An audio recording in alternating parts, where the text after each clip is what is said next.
जय श्री राम, जय बजरंग बली, बागेश्वर धाम सरकार की जय हो, हनुमान जी की जय हो।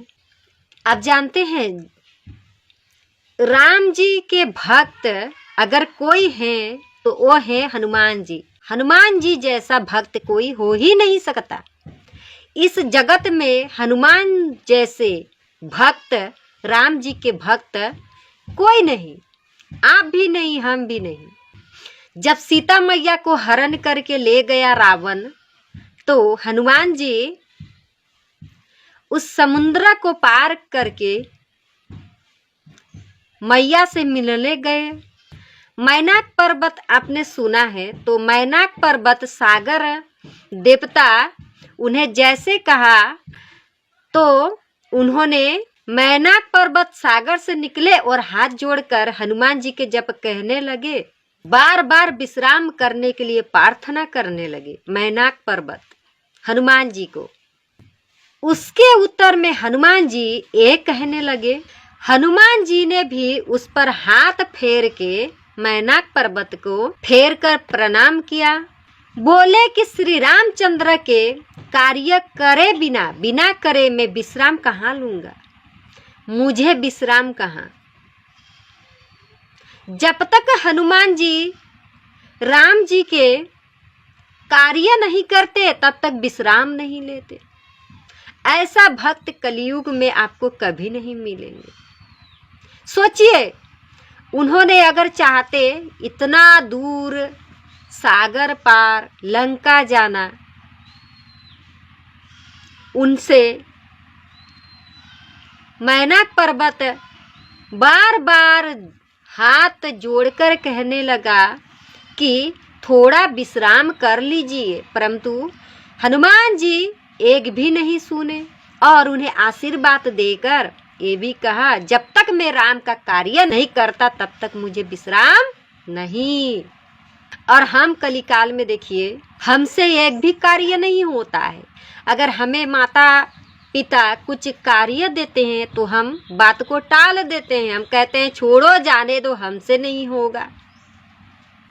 इसलिए तो हम आज हमारा ये हाल है। उधर हनुमान जी को जब जाते हुए देवता ने देखा तो उन्होंने बल बुद्धि विशेषता जानने की इच्छा की और सुरसा नाम के एक सर्प के माता को भेज दिया हनुमान जी से परीक्षा लेने के लिए, उस बात को जानने के लिए कि राम की भक्त कितना बड़ा भक्त है।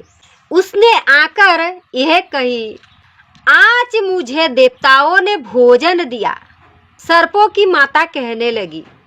यह सुनकर हनुमान जी, पवन पुत्र हनुमान जी कहने लगे, अभी नहीं, जब मैं राम जी के कार्य करके लौटूं और सीता जी के सुधि प्रभु को सुनाऊं, हे माता, तब तेरे मुख में आकर प्रवेश करूंगा।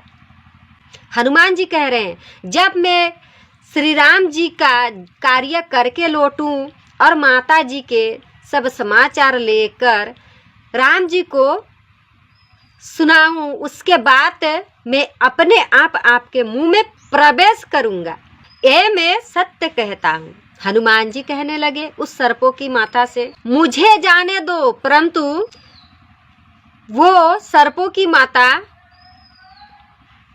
किसी भी उपाय से जाने नहीं देती। तब हनुमान जी ने कहा, मुझे ग्रस क्यों नहीं लेती। तब उसने एक ओजन पर्यंत अपना मुख फैलाया, बहुत बड़ा मुख है, एक ओजन पर्यंत, इतना बड़ा, इतना हजार, इतना करोड़ जैसा मुख फैलाया। हनुमान जी ने उससे दुगना शरीर कर दिया, दूना। तब उन्होंने 16 ओजन मुख फैलाया तो हनुमान जी तुरंत ही 32 ओजन के ही हो गया। जैसे जैसे सुरसा ने मुख बढ़ाया, उससे दुगना रूप हनुमान जी ने दिखा दिया। जैसे जैसे सुरसा ने अपना मुख फैलाया, वैसे वैसे हनुमान जी कम नहीं है, हनुमान जी उससे दोगुना अपना शरीर बड़ा कर रहे हैं। 100 ओजन का मुख किया, तब हनुमान जी ने बहुत छोटा रूप धारण कर लिया। और सुरसा के मुख में घुसकर बाहर आया। हनुमान जी जैसे ही हनुमान जी बाहर आए, एकदम छोटा सा रूप धरकर, तो सिर झुकाकर विदा मांगी। तब सुरसा ने बोली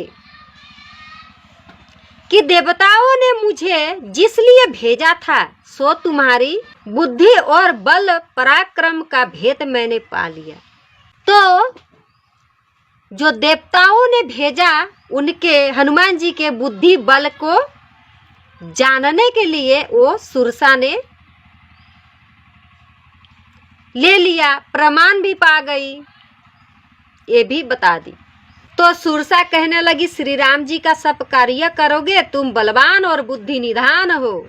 ये आशीर्वाद देकर सुरसा चली। तब हनुमान जी प्रसन्न होकर चले। अब लो, अब थोड़ा आगे चले। एक राक्षसी समुद्र में रहती थी।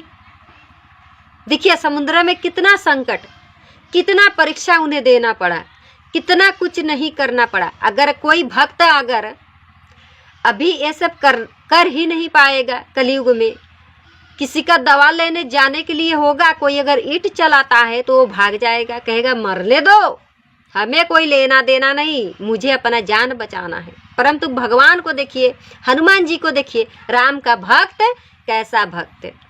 तो ऐसा भक्त कलिकाल में बहुत कम है। बोलो सीताराम। तो वो राक्षसी जो थी ना, वो छल करके आसमान के पक्षियों को पकड़ लेती थी।